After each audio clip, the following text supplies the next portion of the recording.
The CDC's recommendations on breast milk storage are arguably overly cautious. Let's talk about it. Hey lady, welcome to the Postpartum on Purpose podcast. If we haven't met, my name is Anne Marie. I'm wife to James and mom to 5 beautiful kids ages 9 and under with 1 miscarried baby. Here we see postpartum all the way from birth to the first year of life as a time of grit, growth, and grace.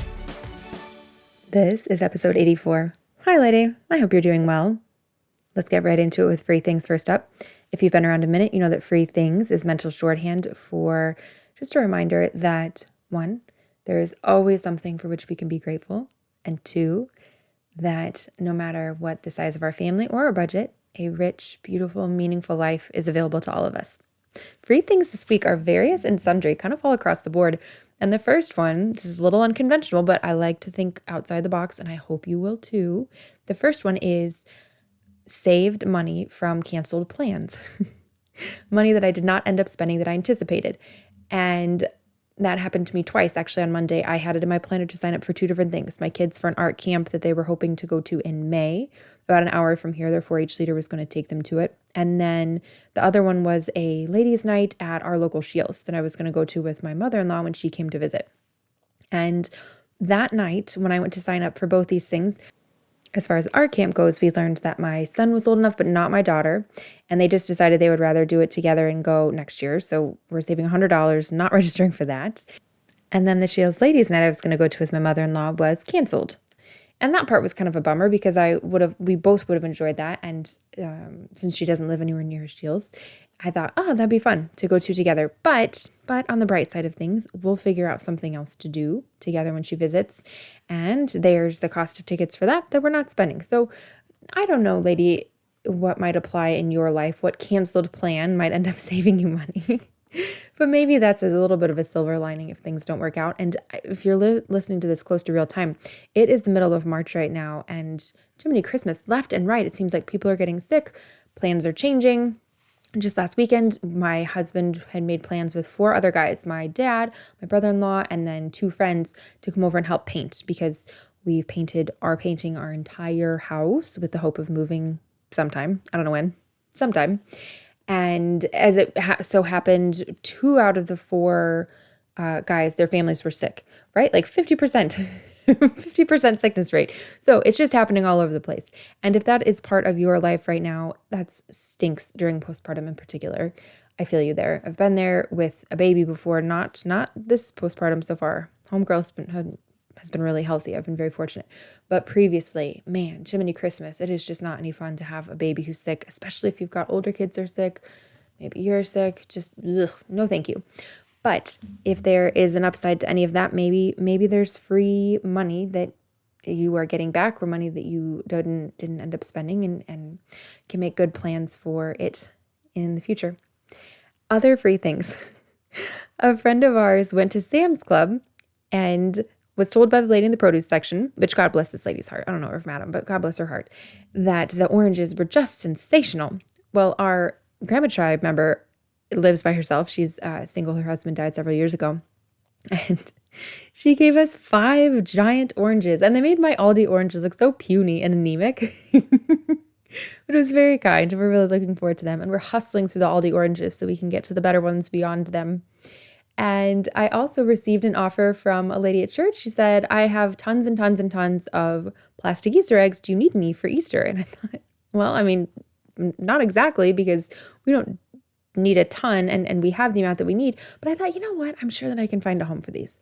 And to the extent possible, if somebody wants to give us something or offers us something, I try to accept it graciously and plan on finding a new home for it if it can't stay with us or doesn't need to stay with us.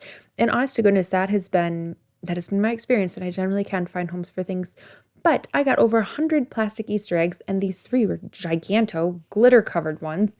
And then thought, you know who this would be great for? Friends of ours who have a nonprofit, and they are putting on a huge Easter egg hunt in a couple of weeks. So I texted the wife of the team that runs it, and I said, hey, do you need Easter eggs? She said, we'd love some. And they're already at her house this very afternoon. They're already there. And then the last thing, what was the last thing I wrote down? Eggs, oranges, What was the last thing? A booster. We have an extra booster now. Oh, well, I mean, yeah. Yes, an extra booster that also kind of works like a high chair because it's got the tray on the front. The one booster that we have right now has no tray.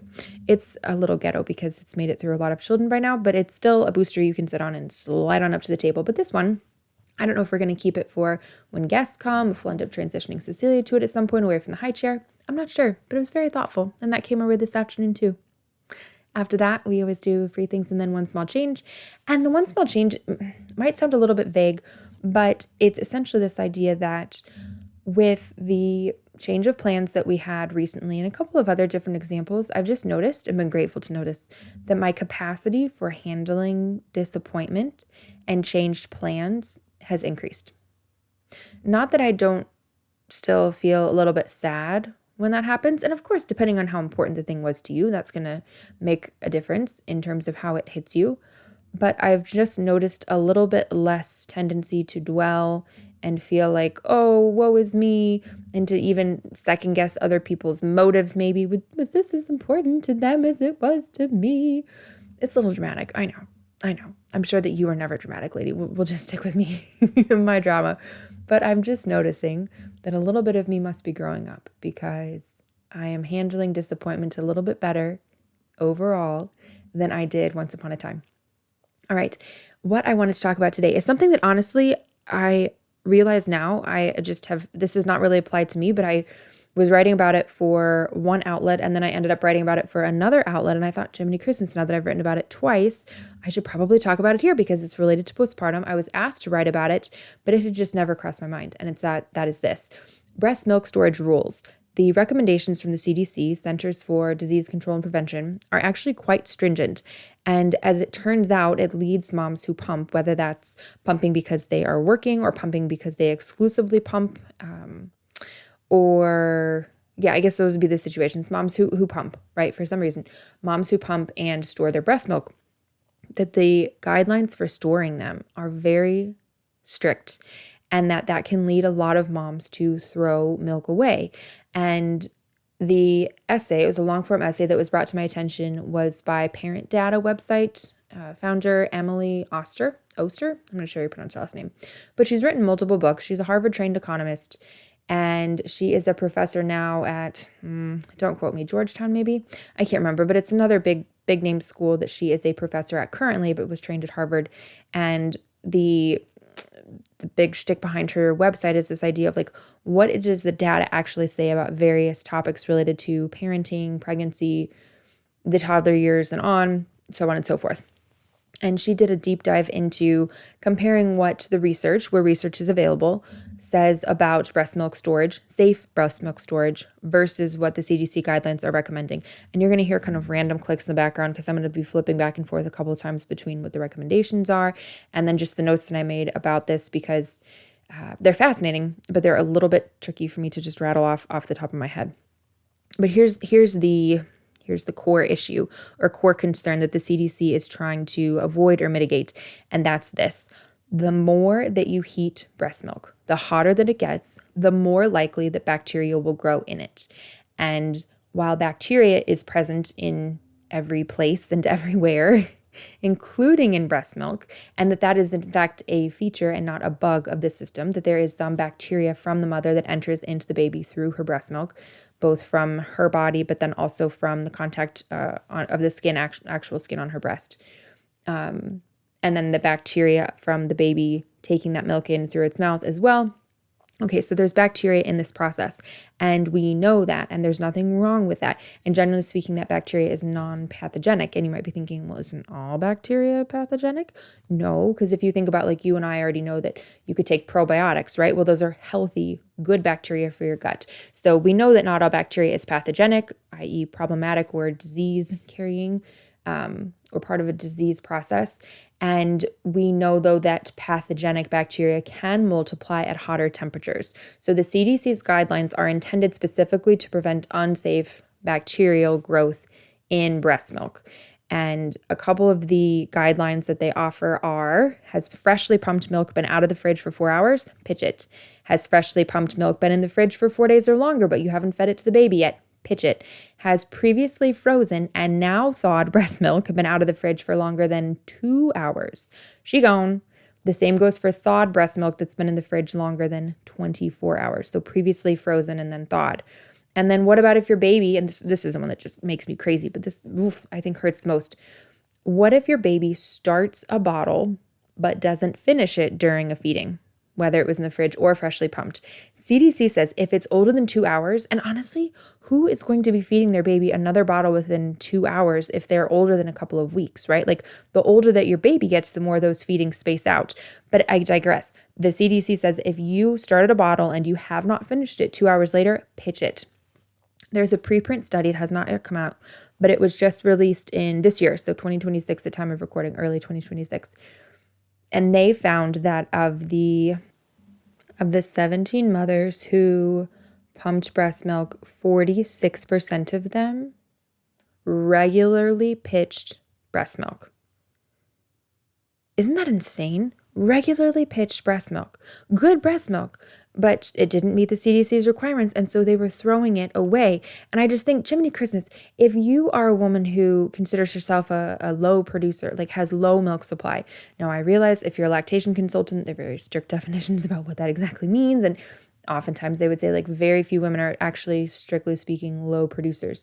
But if you are a woman who does not make copious amounts of breast milk, if you are a woman who is setting aside the time at work multiple times a day, potentially multiple days a week to pump breast milk, and then it is going down the drain or in the trash, that just makes my heart hurt. So let's talk about some of the actual recommendations that Emily Oster Emily, we'll just say Emily, that Emily recommends based on the science that she was able to find in regards to breast milk storage. Exhibit A, if you have pumped breast milk, it should be good to go for up to 8 hours on the counter. And in fact, in the preprint study specifically, there was not a measurable growth of bacteria when milk was left out at room temperature, which is considered 77 degrees Fahrenheit. That's warmer than I keep my house, I'll tell you that much, in the winter at least.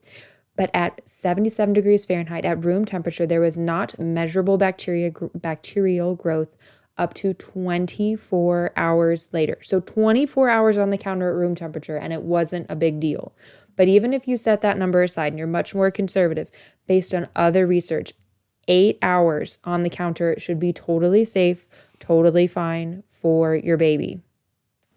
Then there are 3 other related scenarios that all involve some level of heat, either warming milk or mixing warmed, freshly pumped milk. So it's already warm, right?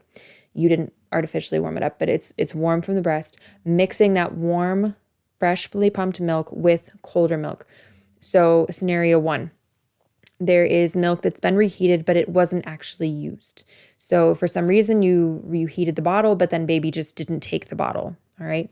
Scenario number 2, your milk was partially drunk, but not all the way and not within 2 hours. Okay. Scenario 3, you have freshly pumped, still warm milk, and you have been told, do not mix that with cold milk. So don't put it into a pitcher or a bottle or a storage bag of already cold milk in the fridge. You have to have a separate container. Again, this all goes back to this concern that if you have slightly warmed milk or warmer temperature mixing with colder temperature milk, that anytime that happens, that you are exposing the sample of breast milk to potential bacterial growth. But Emily emphasizes over and over again that from the research that's available, that is too conservative and unnecessarily cautious a recommendation. That actually it should be safe. It should be completely safe for you to mix slightly warmed, because it is freshly pumped milk with colder milk and put it into the fridge. The amount of time that it's going to warm up a little bit should not be a problem. Fresh breast milk should be okay in the fridge for up to 4 days. Now note, this is the one recommendation she makes that is not a change from the CDC guideline. Fresh breast milk, not ever used, should be totally fine in the fridge for up to 4 days. She suspects it probably would be safe much longer, but the reality is that there is not yet research data on that particular point. All right. Freshly pumped or expressed milk can safely be mixed with refrigerated milk. All right. So it can be mixed in the exact same container. And after a baby has begun a bottle, all right, you had 4 ounces in the bottle and baby only took 2. You have 2 ounces left. Do you need to throw it away in 2 hours? No, you do not.